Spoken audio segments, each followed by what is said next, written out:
dove in. Okay, and then And I was sent to websites. I actually included my address in the letters, and they, email address, and they emailed me and said, go to this website. Good. Take a look. And what were the websites? The commercial anti-state said go to the There are websites? commercial sites connected to Italy, Spain, and Vietnam. Were they government sites or were they independent sites? They were government. They appeared to be government run. Okay. Now, you sent out a letter and they replied by email. Yes. Okay. Initially send out letters. If they reply by letter, then that's the technology level you'll communicate at. If you send out a letter and they email back, well then do that. Send back a letter, fax back, well then you match that level. If you send out a letter and they call you, well then that's, I guess, how you're going to be communicating, by telephone. Get Skype.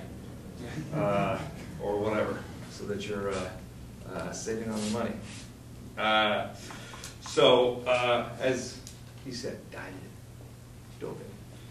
All right, so now we got these 20 addresses that we're going to leave over here for now, and we're going to come back to those 20 addresses, but I want to review something with you. And that is our value. If we talk about approaching the best place in the world to have our product made, last week, I think I showed you that Bang & Olufsen, the world's premier upscale video sound company, gets their 42-inch plasma screen TVs from Panasonic. Right? Okay. So we're going to be going to the best place in the world, because everybody goes to the best place in the world. We're tracking into the best place in the world, because everybody has to declare where it's coming from. So we're focusing in there. So we approach the best place in the world. Why would they work with us? Well, why do they say, oh yeah, we're going to work with you?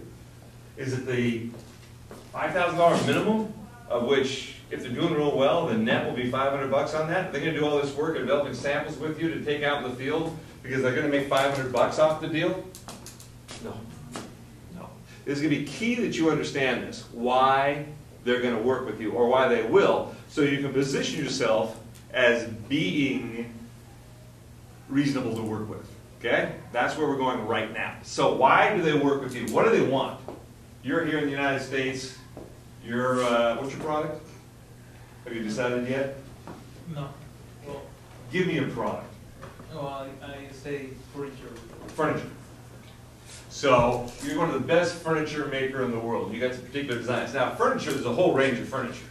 Okay, so you're going in a particular category. Once you know what category you're in, so you're going into that Murphy beds. Okay, so you're going after Murphy beds. So you're going to the best Murphy bed place in the world, which I'm sure is Germany. I'm guessing there. So why are the German Murphy bed manufacturers, the best in the world, going to work with you? Why would they do that? We're in the United States. That's enough? Well, a lot of Americans are coming to them saying, any importer will teach anybody how to do this. This isn't hard to do. We already have some names of the companies that are interested in the product because we've made our market research for free. Okay, that's going to be one of the things we're going to say. Because when we do go in there, remember last week, we walk up to them and we say we're an importer of the United States. Oh no, excuse me, we don't say that. That's not what we say. We say we're a mountain climber on that ice axe thing.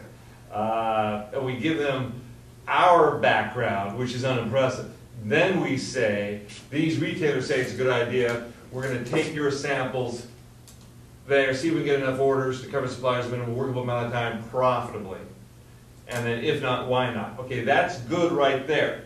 What they're looking for is that marginal work, that marginal ability to go out and test something and see what is the effect of Teflon on an ice axe head in the United States market.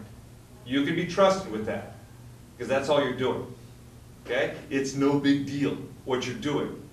Therefore, they can trust you with it. So there's no real downside to giving you the samples. The upside is you come back and say, not only is Teflon great, but this is great too.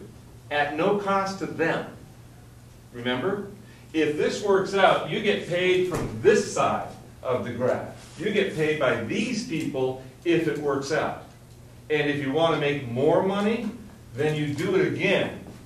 Repeat as necessary, as the instructions say, and increase the frequency to make more and more money.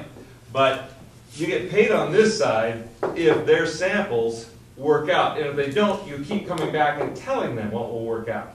And it is just marginal, on the side, small thing, but it teaches that organization the leverage of that small information. See, that large organization can leverage your small information into bigger things, because they got a wider view of the world and they got more applications than your small experience. Does that make sense? So you're not really a big deal to them. You're rather insignificant, but it's a small thing on the side here. Let's see what happens. Okay? And I think I said last week, don't go in and say we're all going to get rich with ice axes. That's not going to impress them. We're going to see what happens to Teflon coating on ice axe heads. That's what they're looking for. They're not looking for anything big. They're looking for marginal. Okay?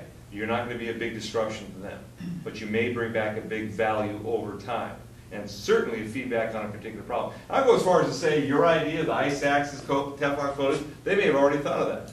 They may have already put it in the market, and all these people said it was a good idea, it doesn't exist, because they introduced it in New England last year. They didn't even show it in the Northwest. Effectively, it's not out in the market. Okay? So they're testing it.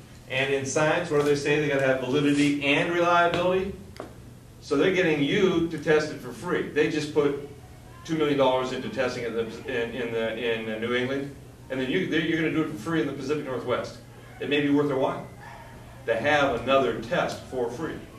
Okay? So the other thing is once you're out there testing, again, these people are all going to tell you what's next, and you're going to start bringing back other ideas. Okay? At no cost to them. That's the value.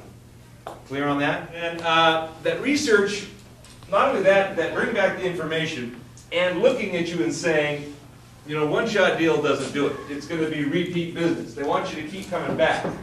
And kind of an automatic way of impressing upon them that you're going to keep coming back is to demonstrate your passion for this by the depth of knowledge you have about this field you propose to go into. Now, if I convinced you tonight, or you're so outraged by elections in America this week that you've decided you're going into elections, that you now have a passion for that, well, maybe you know nothing about elections. It doesn't matter. The passion will work because you'll be able to research pretty quickly and put yourself on state-of-the-art information, current knowledge, pretty quickly in the United States, because information is free and cheap and easily accessible. So at least you can develop opinions, even if they're not right. You can develop opinions. So here on page 17, I'm going to give you 8 research steps to go through. The book, I think, has 12. There's even more, but distilled down to this. So the first thing you want to do is go out and get your HTS number. Now, we looked at that, getting your HTS number, and how to do that. So you get that so you can do the rest of the research and that analysis that we just finished up. You can do an online search. Certainly you want to Google your item. You want to Google everything you can. You want to try to buy it by Googling it. You want to do all the internet stuff. Google, sure. But Google is a directory of websites. There's mountains of information out there that's not on the internet, or if it is, it's behind password protected. You're not going to get access to it via the internet. Where the other place to go get that is the libraries. There's still tremendous resources, the library system. So you do an online computer search. In the libraries, there's something called InfoTrack. It's a computer terminal dedicated to, I don't know, 10,000 newspapers, magazines, articles going about 10 years. You type in glassware, and it says, wait, there's too much in here on glassware, be more specific. Glassware imports, glassware distribution, glassware design, glassware logistics, glassware finance, glassware suppliers, glassware whatever. Okay? So you go in there and you start reading about glassware, and articles come up from newspapers, trade journals, magazines, referring to your product. And the, what are those things called when they have a slight review at the beginning? Abstract.